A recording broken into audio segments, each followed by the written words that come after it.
Well, things are getting a little more spicy in the whole AB situation as new rumors are getting spread around by everybody's various lawyers that now AB was set up, and a new report out saying a massive lawsuit is about to land right on AB's head, and you just hate to see it. Was it murder? Lawyers for inexperienced Rust Armorer blame a mystery disgruntled crew member for placing one particular live round inside a box of props to sabotage the movie. I feel like they watch my videos. I feel like whoever this lawyer is probably watches my videos, because I remember floating that exact same idea. Attorneys representing the person in charge suggested that a disgruntled film crew member may have planted the live round that was used. In the wake of everything that happened, several crew members have come out claiming that they were overworked and denied hotel rooms in the vicinity of the set. The Armorer's attorney floated the theory that one of those disgruntled crew members may have planted the live round on set as an act of revenge during an interview with the Today Show on Wednesday. What I think is curious is, why are these lawyers doing television interviews? Like, if I had obtained a lawyer to defend me in this particular case, it's like, no, brother, you're not going on TV, period. I don't want anyone to know your name. You're here to defend me, not to get your name famous. I believe that at some point, who would do that? Who would want to sabotage the set? Who would want to prove a point? Who want to say they're disgruntled, they're unhappy, he said. I'm not saying their name. And we know that people had already walked off the set the day before, and the reason they're unhappy is working 12 to 14-hour days. They're not given hotel rooms in and around the area, so they have to drive back and forth an hour to Albuquerque, and they're unhappy. He also said that his client was unaware that any non-dummies were loaded.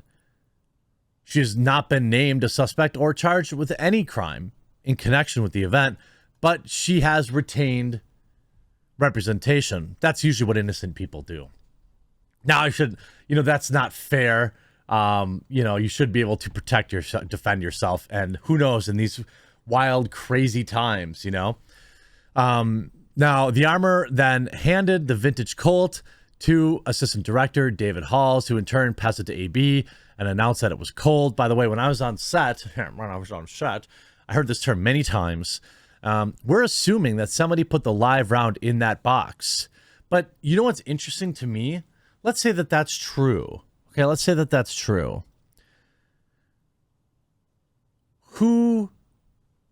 Then that still means it's her responsibility to check it, isn't it?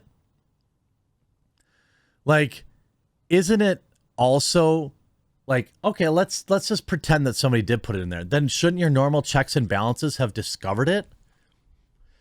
And the answer is yes.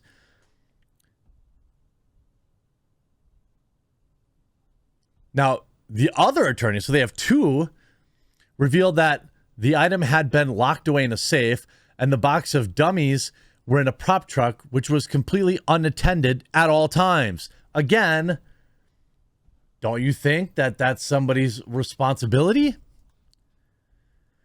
Now, her lawyers defended her action of that day, saying that it was not in her care for the entire duration of filming. Again, her responsibility. She was expected to perform 2 jobs on set as a props assistant and an armorer. Again.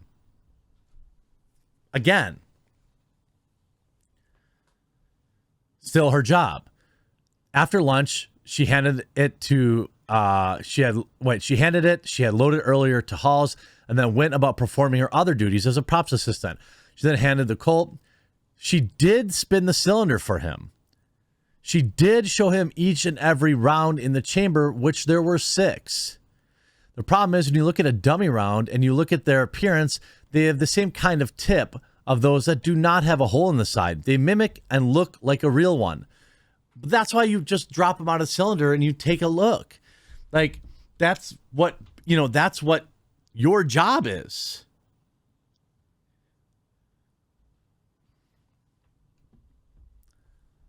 I don't care that they are difficult to distinguish because it's your job to distinguish them. The armorer's legal team admitted that she did not inspect it to ascertain that the rounds inside were not live. So, end of story, right? Case closed. She also explained that she was not inside the church set at the time because it took place while cameras were being set up and not during filming. Okay, but why were the pew-pews not in your control? You know, at any moment, why are these things out of your control? It's your job. Like, if you have to do two jobs, you say, okay, I'll do this other job, but first I'm going to put these things behind lock and key because that's my first job. It's going to be really interesting to see if any charges come out of this.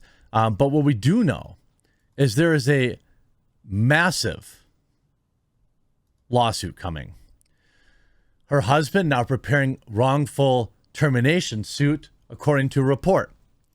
The husband of HH, who was on the receiving end of AB's on the set, is preparing to file a suit against multiple defendants. I'm assuming AB is one of them. I'm assuming the production company's another one. I'm sure that the list goes very, very long, including probably the armorer.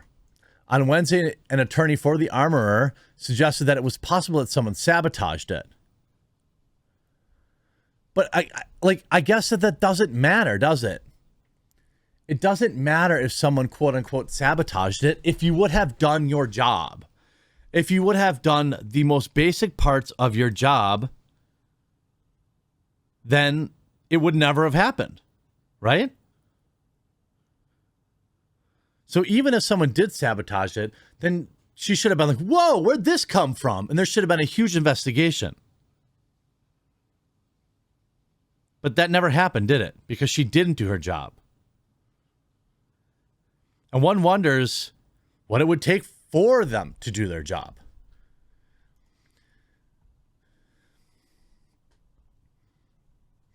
Now, the costume designers come out to say, I worked for this movie. The story is being spun of us being overworked and surrounded by unsafe, chaotic conditions is BS. We were never worked more than 12.5-hour day. That was once. Most days were under 12. The day it happened, we had come off a 12-hour turnaround after an 11-hour day. We had, including camera, gotten off by 6:30 p.m. We had just had a 56-hour weekend right before that. No one was too tired to do their jobs. This was all provable on daily timesheets. The camera crew had hotels. They just didn't feel they were fancy enough. Not that they were unsafe. You can't tell me that 6 big men felt so unsafe in their hotel, but were fine sleeping in their cars in parking lots, by the way, which never happened, like they also claimed. They were given hotels. Half of them didn't use them, even when the hotels were nicer, because we were getting off so early each night. This is going to be a really spicy meatball as things continue to kind of come out about this.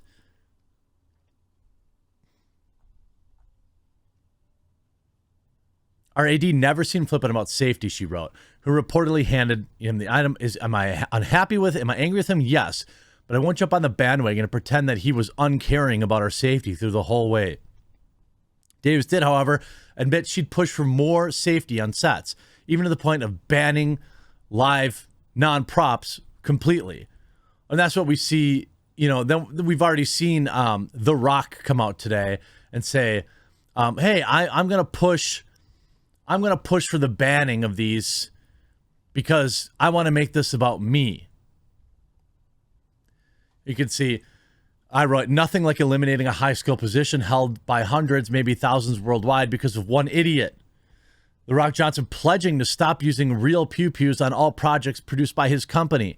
We're going to switch over to rubber ones, and we're going to take care of it in post. We won't worry about what it costs. Well, I mean, why didn't you worry about it before?